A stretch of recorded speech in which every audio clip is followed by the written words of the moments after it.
savez qu'on reçoit épisodiquement l'ami Éric Pronovo qui vient nous parler des enjeux qui touchent le personnel de soutien scolaire au Québec. Éric, il est président de la Fédération du personnel de soutien scolaire.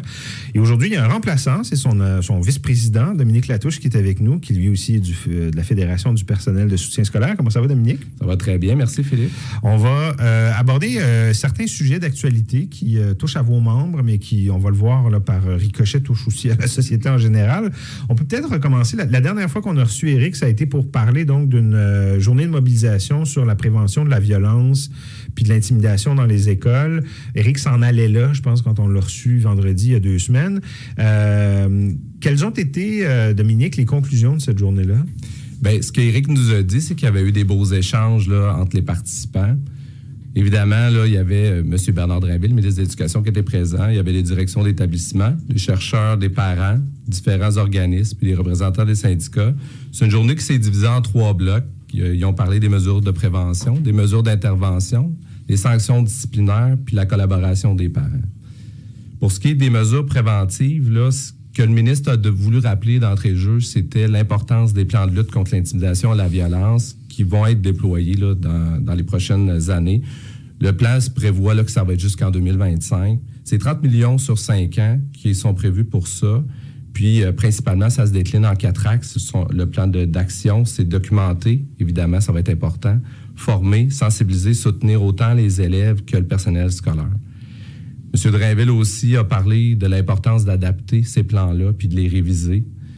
Plusieurs participants qui ont parlé de l'importance de mobiliser toute l'équipe école. Ça, c'est un élément qui est essentiel pour nous parce que ce qu'on se rend compte, là, c'est que quand tout le monde est impliqué dans une école, bien, on voit vraiment des résultats positifs. Puis ce qu'Éric répète, puis ce que la Fédération, notre position, c'est l'importance d'agir en amont avant que le problème arrive. Nous, ce qu'on veut, c'est accompagner les élèves, les victimes, les intimidateurs.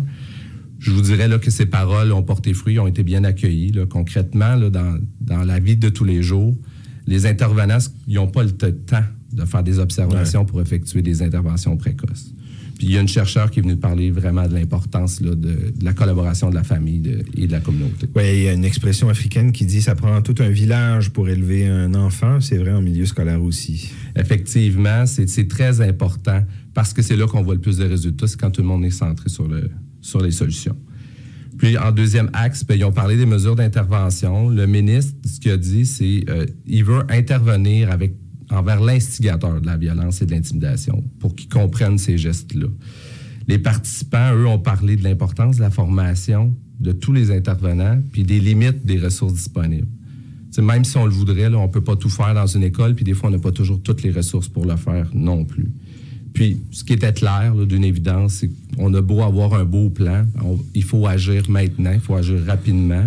Puis, concrètement, là, il ne faut pas que ça se résume à une affiche dans le corridor. Là, ça doit être plus que ça. Parce que le sentiment de bien-être d'un élève, ça contribue. C'est essentiel pour qu'il puisse réussir. Parce que ce qu'on entend souvent, c'est que vous êtes toujours dans l'urgence pour intervenir. Oui, c'est une manque de ressources. Ça va vite dans une école. Ce qu'on dit, nous, c'est qu'il faut cesser de jouer les pompiers, puis il faut agir avant que la crise éclate. Il faut aussi faire de la post-intervention. Souvent, là, les intervenants, ils finissent une crise, vont en gérer une autre. Ils n'ont pas le temps de se flanquer les deux, puis même souvent, là, on ne leur demande pas comment ça va. Tu sais, des fois, ça peut être des interventions quand même assez corsées. Un débriefing, c'est fondamental. Est-ce que vous avez abordé la question des conséquences ou des sanctions contre les gens violents? On peut penser à des élèves la plupart du temps. Oui, il y a une été question, mais pas au sens des punitions.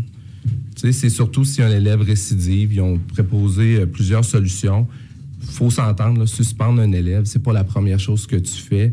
Normalement, là, il y a des actions à faire avant ça. Puis, bien, on le répète souvent, là, mais si on veut être en mesure de régler le problème à la source, bien, il faudrait être capable de travailler comme intervenant avec l'élève, créer des liens avec l'élève. Tu sais, il n'y a pas de recette magique là, dans le domaine. Bien, il faut que tu sois capable d'observer, créer des moments informels, parce que c'est pas parce que tu sais que cette ressource-là, elle s'occupe de ça que tu vas nécessairement vouloir y parler. Fait que c'est important de créer des liens, puis des discussions.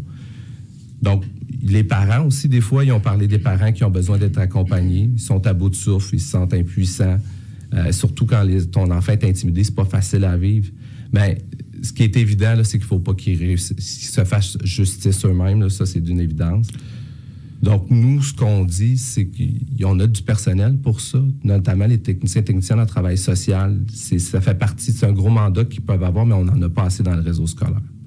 Le ministre a rappelé l'importance de faire confiance aux gens puis de les asseoir tout le monde autour de la même table. Ça, on le répète depuis longtemps. Là, ça arrive trop souvent que le personnel de soutien est exclu des plans d'intervention puis des plans de retour à l'école.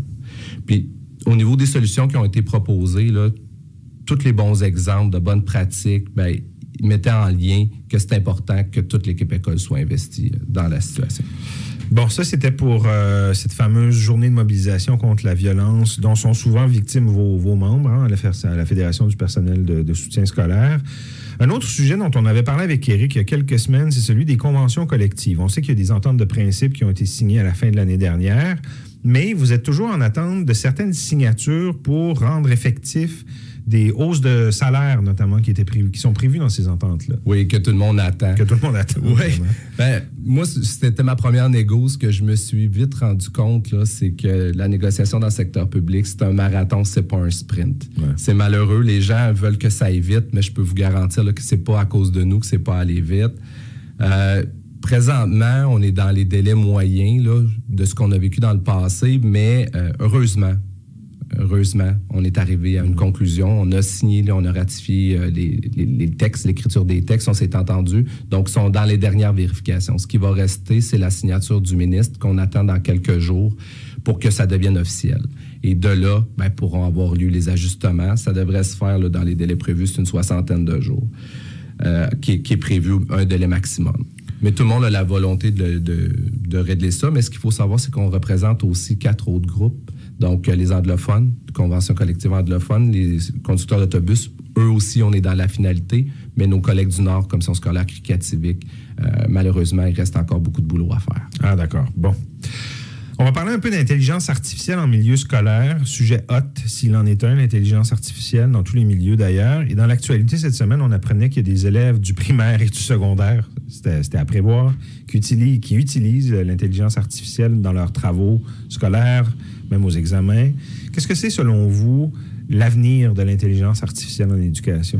C'est une bonne question parce que c'est assez récent. Ce qui est une chose certaine, là, c'est que ça suscite des nombreuses questions et des inquiétudes. Mais il faut aussi voir qu'il y a peut-être des belles opportunités. Tu sais, nous, on ne peut pas se prononcer sur la pédagogie, on va laisser ça à nos collègues enseignants, mais il y a des impacts sur le personnel de soutien scolaire. Quels impacts? On n'est pas totalement contre, je veux dire, d'entrée de jeu, mais en même temps, l'automatisation des tâches administratives, il y a des choses, des fois, qui ne se font pas. On manque de temps puis qu'on ne le fait pas. Donc, la gestion des dossiers d'élèves, ça peut faciliter. La gestion des absences et communications. Tu sais, ça peut permettre au personnel là, de se concentrer davantage sur des tâches plus importantes, je veux dire. La sécurité, l'IA, hein, on le voit, ça peut... plus elle est programmée, ça peut améliorer les surveillances. Donc, ça peut surveiller les caméras, ça peut détecter des comportements qui sont inhabituels ou qui pourraient être violents. Donc, améliorer la sécurité dans les établissements. Ça peut aussi détecter des signes de détresse. T'sais, on l'a vu des fois par les réseaux sociaux. Là. Donc, la détresse émotionnelle, il y a beaucoup de jeunes qui vivent ça. Donc, ça peut permettre aussi des interventions précoces, puis peut-être mieux intervenir auprès des élèves. Puis l'interaction avec les parents. On l'a vu, là, les portails, etc. Donc, des questions. Est-ce que je peux vous aider? Donc, ça facilite les communications. Puis, nous, on va travailler là, dans le sens où c'est clair que... Voyons, pardon. Oui, c'est ça. Je veux dire, en fait, la question, c'est est-ce que c'est aussi susceptible de vous nuire comme organisation qui représente des travailleurs? Est-ce que vous pensez que c'est susceptible d'être invoqué pour couper des jobs, par exemple? Bien, c'est sûr que ça, il faut être prudent avec ça. Donc, nous, c'est sûr qu'on va travailler pour que cet outil-là serve à offrir des meilleurs services, pour que le personnel puisse se concentrer sur des valeurs ajoutées, des tâches à valeur ajoutée, mais on va travailler pour pas que ça coupe des jobs, évidemment. Déjà, on est en pénurie de personnel, donc on veut se concentrer sur les services, mais pas pour que ça vienne toucher notre travail. Qu'est-ce que vous pouvez faire comme syndicat pour encadrer l'intelligence artificielle? Ça va tellement vite, hein? On n'aurait pas parlé de ça là, il y a quelques années, même pas 2 ans. Bien, c'est clair que ça va prendre un cadre réglementaire clair, là. Donc, nous, là, des politiques qui doivent être établies, notamment là, pour contrer la collecte, le stockage, l'utilisation des données personnelles des élèves et du personnel. Il va falloir aussi assurer de la formation, donc un suivi continu pour que le personnel puisse être à jour. Tu sais, l'idée là-dedans, c'est toujours d'avoir une longueur d'avance. Puis, il ne faudra pas laisser ça aller. Il va falloir avoir une évaluation continue. Ça doit toujours être étudié, ces questions-là. Puis, nous, on pense qu'il y a des comités d'évaluation qui pourraient être mis en place, là, mettant ensemble des spécialistes technologiques et de l'éthique. Mais en somme, ça peut offrir des belles opportunités. Ça, on en est conscient, mais il faut s'assurer que ce soit utilisé de manière éthique, puis évidemment que ça ne vienne pas contrer l'emploi. Dominique Latouche, vice-président aux relations du travail et à la vie professionnelle à la Fédération du personnel de soutien scolaire, CSQ. Merci beaucoup d'avoir été avec nous ce matin. Merci, Philippe, pour cette belle opportunité.